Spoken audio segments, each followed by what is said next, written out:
Hey, kia ora.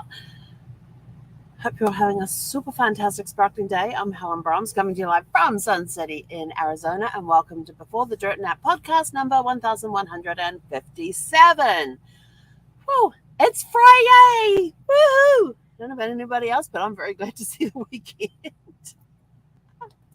For the first weekend in, I don't know, like the last 3 weekends or something, this will be the first one where I basically really have nothing. I've got a couple of appointments tomorrow with people, but I have no events on this weekend.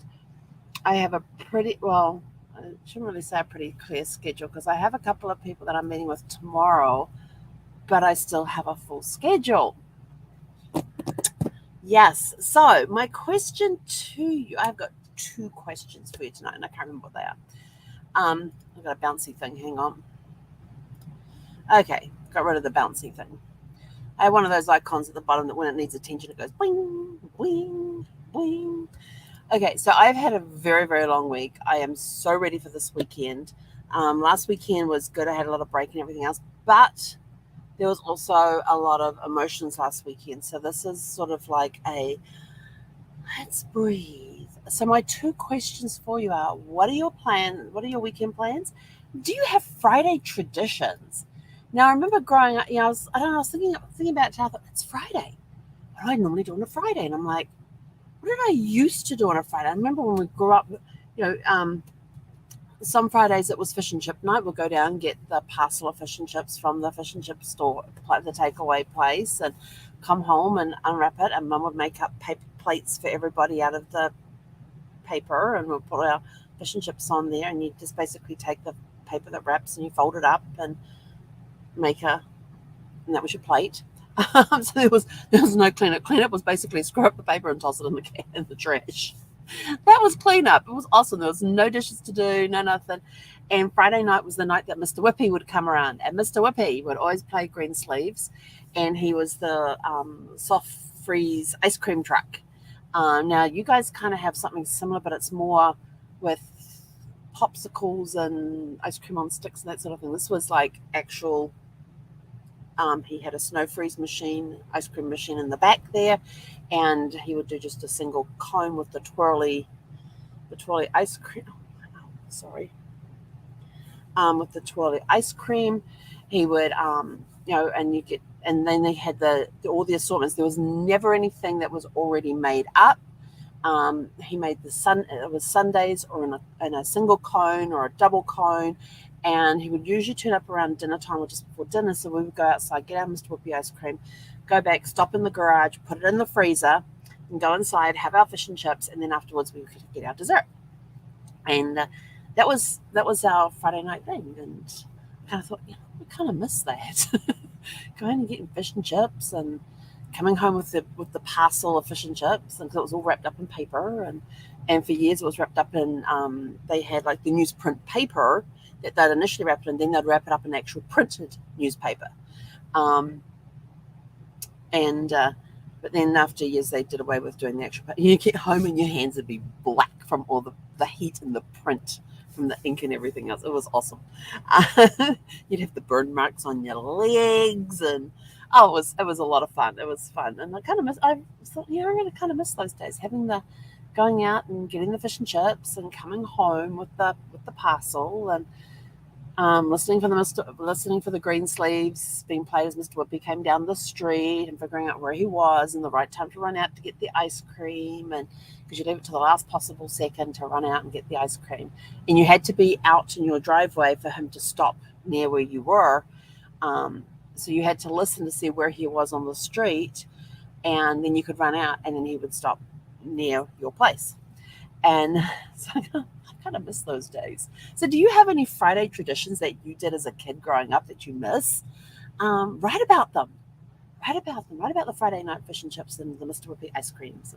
Those banana splits were pretty good too. I liked those.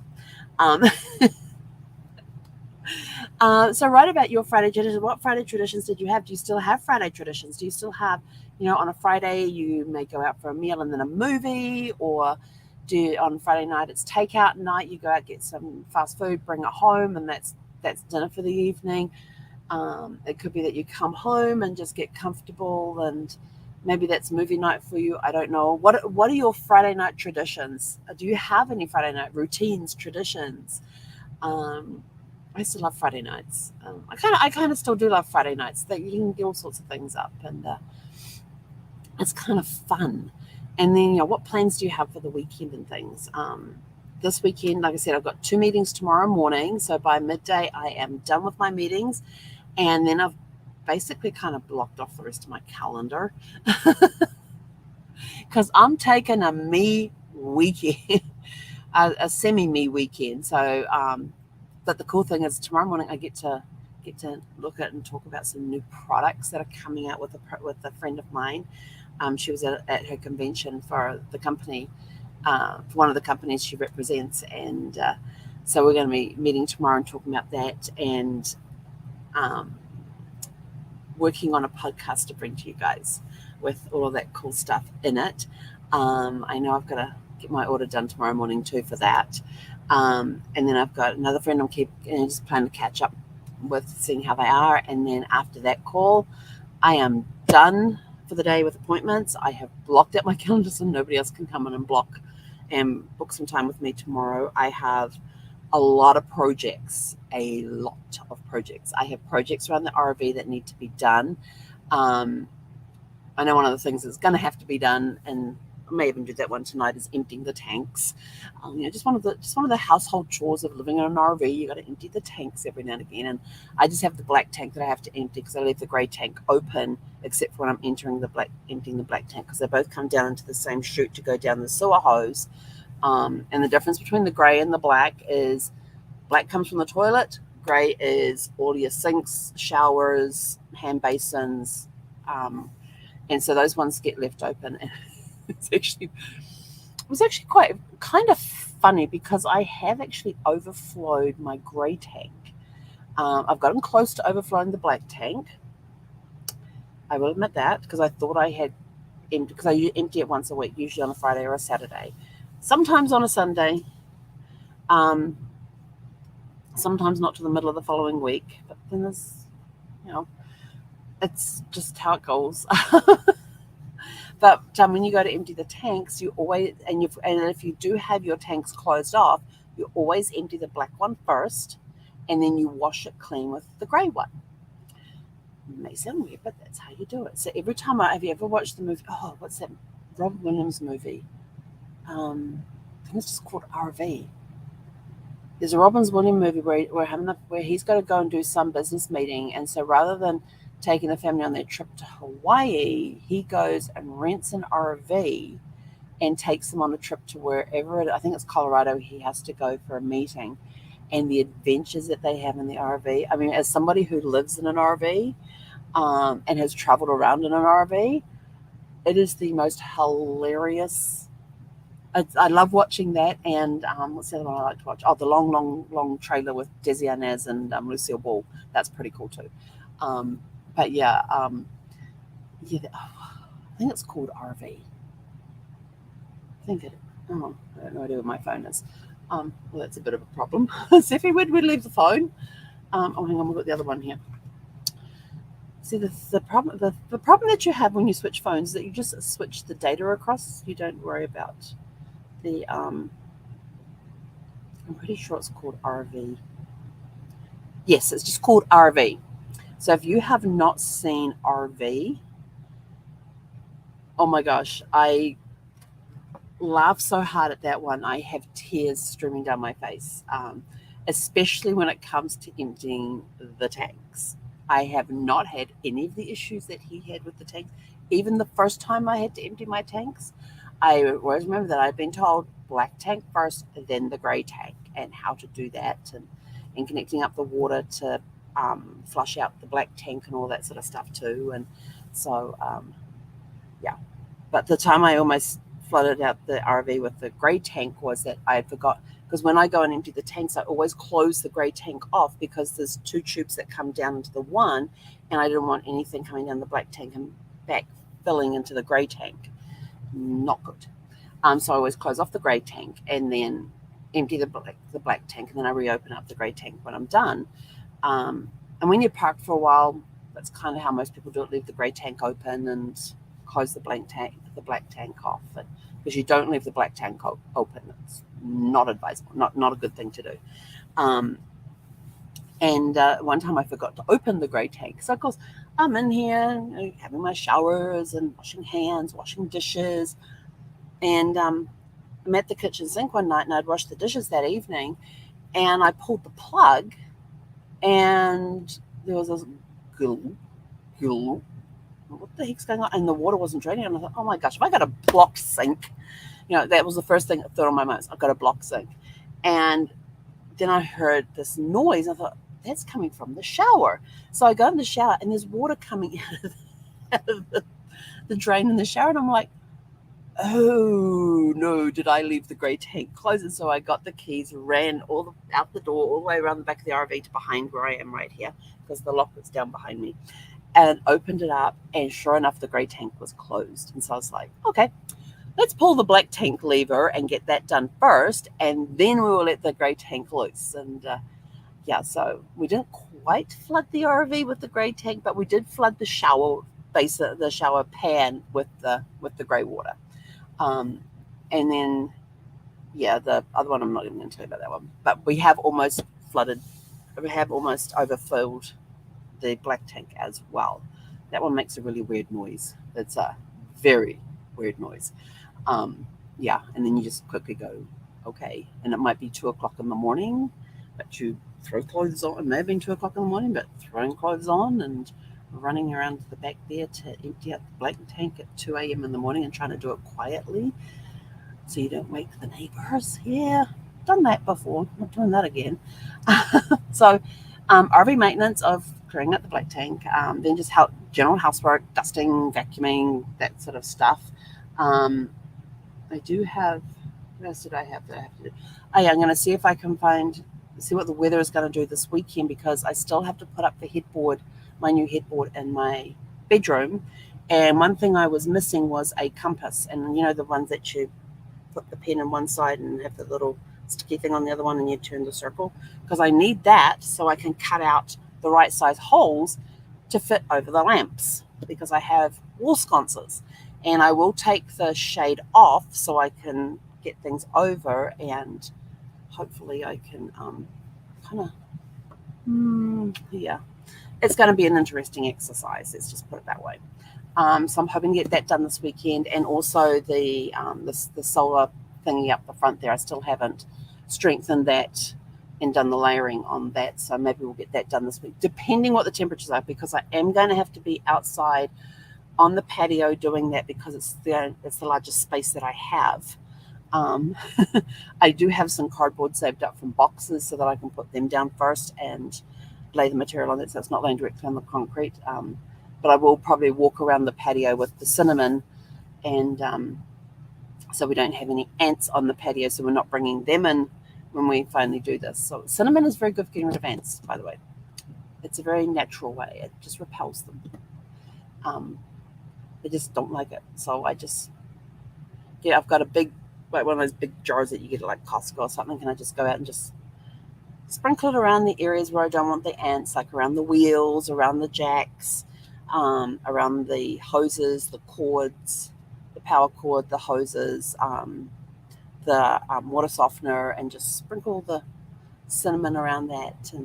And right underneath at the back of the RV, there's this massive mountain like this, about this big. It's got this hole in the middle, and it's busy with ants. And I'm like, yeah, well, but they don't come in the RV because the cinnamon repels them. Yes. So I'll probably do that. But I got to look at the temperatures first for this weekend, because I think we're still up close to 100. We're going to be in the 90s. But I was looking ahead, and in about a week, our overnight temperature is in the 60s. I'm like, yes.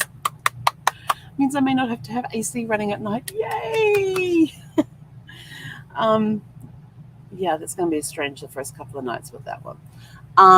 But yeah, so there's that. I've also got some genealogy projects to work on. I'm currently working through some recertification for cruise lines, getting caught up with all the new ships that are coming out and the new travel protocols, that sort of stuff. So I'm working on that. I also have a bunch of work that needs to get done for a client. So we'll be making a dent in that this weekend. So I have a pretty busy, packed weekend. Like I've got a massive to-do list, and I'm just trying to figure out how to tackle it, the best way to do it. So the post-it notes have come out. The post-it notes are going to get drawn up that we're going to spend, this much time doing this course, this much time, and it's going to be time allotments on certain things with breaks in between. And we may even find some time to go to the PARK this weekend too. But we also may be able to, and I also want to check out some dog care places in the area too, to check them out for Zephyr, especially for overnight stays. And so coming up in the next couple of weeks, we may be trying her overnight. I'm not sure who's going to be worse, her or me.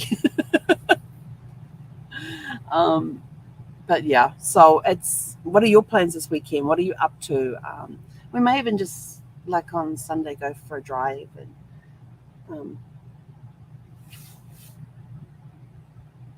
okay, I'm losing it. I had a phone in front of me and then it just disappeared. We may go for a drive this weekend. But here's an interesting thing I found out yesterday. We went for a drive, was it yesterday? No, we went for a drive on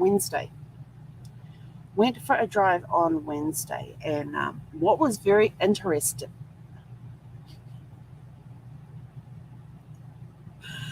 Okay, so the last time I filled up with gas was just over a week ago, and I paid $4.19 a gallon. And that was, no, sorry, the last time I paid $4.19 a gallon. That was like about 3 weeks ago. And it's been pretty steady. It's been going, in some places it's been going down to $3.97. I was like, yes, it's coming down, but I didn't need gas at the time. It goes down to $3.97, and then it'll go up to $4.09 again, then it goes back to $4.19, and then it goes down to $4.09, and then it goes down to $3. And it's basically been doing this little loop for like the last 3 to 4 weeks in the area. And so I was out last weekend, and it was at $4.19 at the one just down the street here. I went, and so that was on. No, hang on, I didn't go out over the weekend. No, we did. We went out Sunday night. So Sunday night when I went out, it was $4.19 a gallon. We went out for a drive on Wednesday. It was $4.89. It had gone up 70 cents between Sunday and Wednesday. And now I'm looking at it right now at the prices. Tell you, I love these little gas buddy things. It's down to $4.49 now. I'm like, can anybody make up their mind? And everybody, and like there's a group of, within a certain radius, I can go for a drive, and I know that the Circle K and the Quick Time, and what was the other one? The one by Fry's Supermarket. They're all pretty much the same. They're pretty much the same price and basically follow each other. The Chevron's weird, because some Chevrons will be around the same price. Others will be 50 cents more expensive than the gas station across the road. Shell's pretty much within around the same price as the Circle K's and that sort of thing. And Exxon just has their own.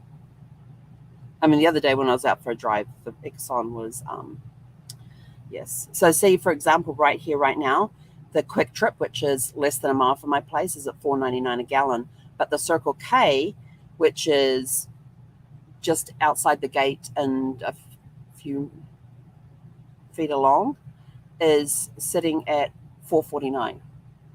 I'm like, it is the weirdest thing. I mean, yeah, and thankfully I don't need gas right now. But they're like up, down, all over the place. I'm like, can somebody just make up their mind, please? But the fact that I saw on Sunday night was at $4.19, and then Wednesday it was at $4.89. I was like, you've got to be kidding me. Then we drove down to Bell, and they were sitting, and the Quick Time was at $4.99, and that's usually the same price as the Circle K right next to me here at the campground. And I was like, wow, well, the $4.99, it's still $4.99 down at the Quick Time. The Circle K for me has dropped it from $4.89 down to $4.49. And I'm like, this is the weirdest thing. So it'll be interesting when we next go for a drive to see what gas prices are. So anybody else having fun like that with the gas prices? I mean, whenever I'm out, I'll check the gauge. I'm doing pretty well with the gas consumption. It's doing pretty good. So it's just weird things like that just kind of amuse me. Going, really? How can you justify a 70 cents a gallon increase in like 3 days? It makes no sense to me. There is no, and then the other one was, an 80 cent increase for QuickTime. But they've been for like 3 weeks, 3 to 4 weeks, they've been sitting at 409 or 419, sometimes down to 397, back up again to 409, and then to 319 and 419, and they've been basically circling around those prices for the last 4 weeks, 3 weeks, 3 or 4 weeks. Actually, I'll tell you how long, because I paid $4.19 when I went and last filled up with gas, which was August the 10th. No. Has that really been? No, that's not right. I've had a fill up between then. Oh. I'm going to have to have a look. Oh, no, hang on. This is the old phone. I just said it's syncing now. It's got sync in progress. I'm like, thinking, I'm not looking at going, no, it can't have been 2 months since I last filled up. It says sync in progress, but it's not showing me the last fill up. I'll have to find my current phone. Because right now I've got the old phone and the new phone, and we did all the transferring of the data from one phone to the other. It also transferred across all the apps, all the passwords and everything else. But it left all the stuff on the old one. So now when I get a Facebook message, I get dinged on both phones. Any updates on any social medias, I get dings on those. And for some reason, even though this has a different, this is the old phone. Isn't that really cool cover on the back? I could not find a cover that cool for my new phone, but my other one's got sparkles on it. But I liked that. But on the old phone here, this has got a brand new, it's got a different SIM card in here with a different phone number. It's got my office number on it. And for some reason, text messages for my new phone that go to my new phone show up on the old phone. I'm like, explain that one to me, please. Text messages when you are texting a phone number, why are they appearing on this phone? It's got a completely different phone number, but I don't know. But I'm kind of, yeah.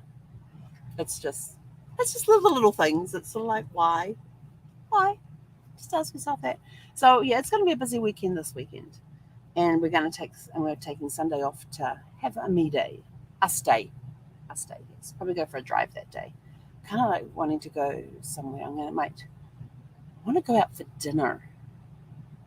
But the question is, I don't want to go out today. I don't feel like going out today, but I want to go out for dinner perhaps tomorrow or Sunday, or maybe I'll just do like a brunch thing on Sunday. But the question is, do I take Zeffy with me or not? Because most of the places that take dogs that I kind of like, you've got to leave the dog outside because you can't take the dog inside, and then you sit in the outside dining area. I'm like, yeah, no, I'm not doing that. She would have a conniption if I did that. If I tied her up outside and went inside, she would sit there and literally cry. You would hear her crying. She's that bad. Yeah, even when I go and when I've dropped her off at daycare before, I've had to make it like I'm coming with her, and then she will go with the person who has the leash. And so I go part way, and then she's trotting off, and and then she checks behind her. Yep, you're still following. That's okay. And then she trots off, and they go around a corner, and I quickly whip out the door. And I've been in one place where I had to sneak out from the dog play area, and walking down the hallway, and I said to my friend who was with me at the time, I said, "You hear that noise?" She goes, "Yeah." "That sounds like a baby crying." She goes, "Yeah." I said, "That's Zeffy." She's like, "No way." I said, "Yep." She sounds like a baby crying when I'm not in the room, and when she's left with other people that she doesn't know. Even if she's left with people she does know, she will sit and watch the direction that I walked, that she saw me walk away, and she will sit there and cry there, even though people are standing there, sitting there with her and holding her and hugging her and stroking her and telling her everything's okay. Her eyes do not leave that last spot that she saw me. So we kind of got to get her a little more, give us both a break. Because, I got to get out to California, and I'm still tossing up whether I'm going to take her with me or not. And if I don't take her with me, where am I going to leave her? So anyway, I got to get moving. I'm rambling. I'm tired. It's been a long week. And so I will catch you guys tomorrow night at 6 p.m. Pacific. So go out, have a super fantastic, sparkling rest of your Friday evening. Think about those Friday traditions. What were some of your what traditions did you have growing up? Do you still have some of those Friday traditions? Do you have new Friday traditions now that you do with your own families? If you're empty nesters, do you have your own, hey, we're empty nesters, let's go party on a Friday night? what do you do on a Friday night? What's your normal Friday night like? And then what plans do you have for this weekend? Let us know in the comments below. And it'll be kind of interesting to see what different ideas people have for Fridays. Right now, we're going for WALK with the DOG. Are we going for WALK with the DOG? Your tail's going. You stopped. She says you're not moving. All right, I got to get going. Have a super fantastic sparkling evening. We'll catch you guys back here 6 p.m. tomorrow. Hey, konera.